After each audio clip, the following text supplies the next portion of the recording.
Okay. Okay.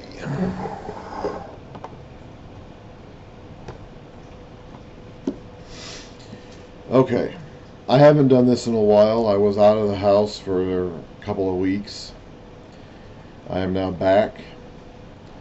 Last thing I specifically remember doing, I covered the first chapters of Leviticus, which feature a discussion on the various kinds of ritual sacrifices the Israelites were to perform. Leviticus itself is structured very symmetrically. It's structured like an ABC chiastic poem, or however you want to call it. At the beginning and end, there are two sections that correspond to each other regarding the rituals that Israel was to observe. The beginning section is about the sacrifices. The ending section is about the feast days. In the middle, which that would be basically category A, beginning and end. In the middle, the B's are sections relating to the priests and their duties and their responsibilities and the high standard of living that they were called to, the high standard of purity they were called to, and those would be the B sections. In the middle, and then in the inner rings of the structure are sections on purity laws. Those would be the C sections. And then right in the middle of the book is a section on the Day of Atonement. So you have A, B, C, Atonement section, and then C, B, A. So Leviticus is structured as a chiastic poem. So instead of reading it all the way through from start to finish, I read the beginning sections about the ritual sacrifices. Now I'm going to skip to the later chapters. Leviticus also has an ending with a section of blessing and obedience versus cursing and disobedience. That's like the epilogue, the ending.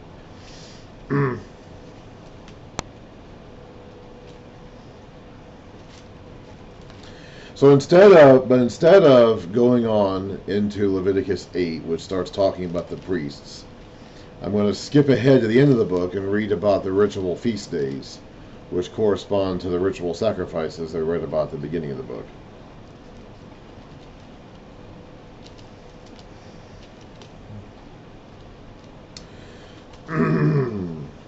Because Leviticus is not straightforward in its arrangement or its chronology. It is not laid out in much of the Bible. This is a lesson that we can understand about a good chunk of the entire Bible. The Leviticus is not laid out in terms of when things happened and in what order things happened. The Bible itself is not really laid out that way. We wish it could be so. We could wish it were so.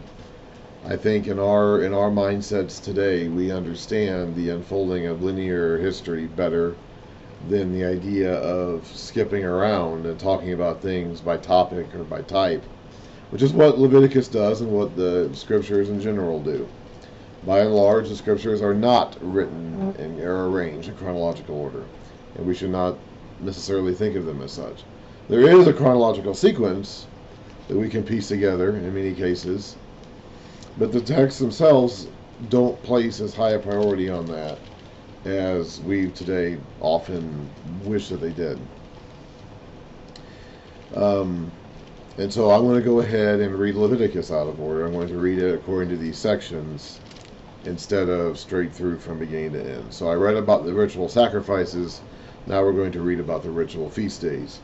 I'm actually going to start in Leviticus 22. We just got done with the section about the priests, and now we're going to be talking about the unacceptable sacrifices and moving on from there to the national feast days. We could think of them in our mindset today as something akin to national holidays. Like these are the days of remembrances for certain things in Israel's history.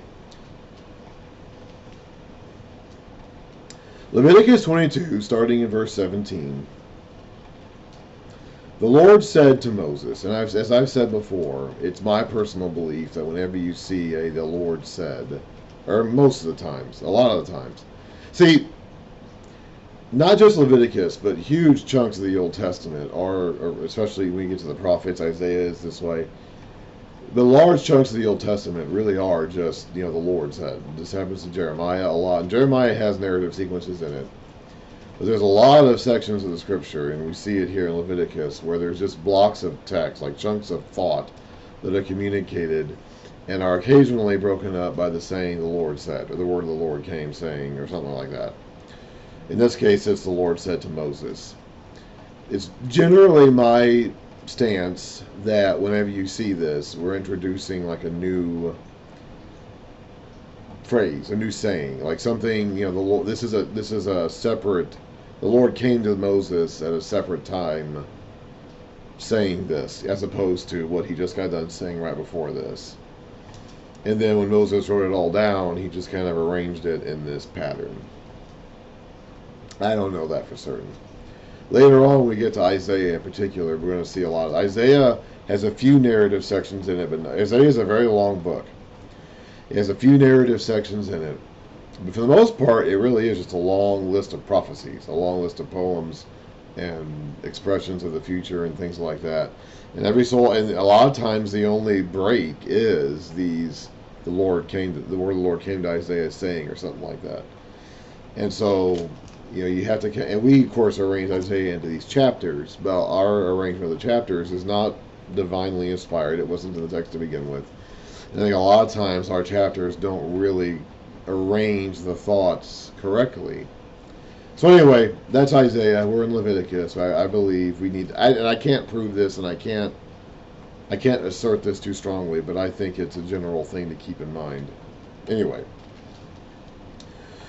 the Lord said to Moses, "Speak to Aaron and his sons, and to all the Israelites, and say to them, if any of you, either an Israelite or an alien living in Israel, presents a gift for a burnt offering to the Lord," remember we talked about those burnt offerings, "either to fulfill a vow or as a free will offering, you must prepare a male without defect from the cattle, sheep, or goats, in order that it may be accepted on your behalf. Do not bring anything with a defect, because it will not be accepted on your behalf." The sacrifice had to be physically unblemished, physically perfect. Represented the spiritual and moral perfection that Christ would be. I feel like I'm having a voice issue today. "When anyone brings from the herd or flock a fellowship offering," that's one of the different kinds of offerings. There's a burnt offering, the whole burnt offering, the grain offering, the fellowship offering, the sin offering, and the guilt offering, or the trespass offering. Those are the 5 offerings. And those were individual offerings. You could bring this. There was sometimes a sense of community involved with it, but for the most part, these were individuals bringing offerings to the Lord, either as a form of dedication and worship in the case of in Thanksgiving, in the case of the whole burnt offering, or the grain offering, or the free will offer, or the Thanksgiving offering, or in the sin offering and trespass offering, the sense of atonement for sin. Anyway, when anyone brings from the herd or flock a fellowship offering to the Lord to fulfill a special vow or as a free will offering, it must be without defect or blemish to be acceptable. I may have actually already read this in the previous video. Like I said, I've taken 2 weeks off here. I'll go ahead and finish this section.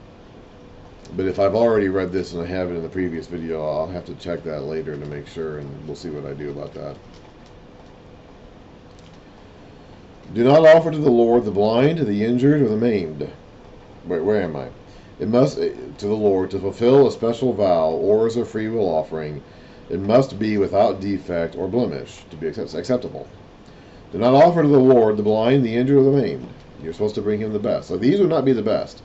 Not only does the physical unblemishment and perfection of the animals represent the spiritual and moral perfection of Christ, but there's also a give the Lord your best idea here too, because if you're giving him the blind, the injured, and the lame, you're not giving him your best.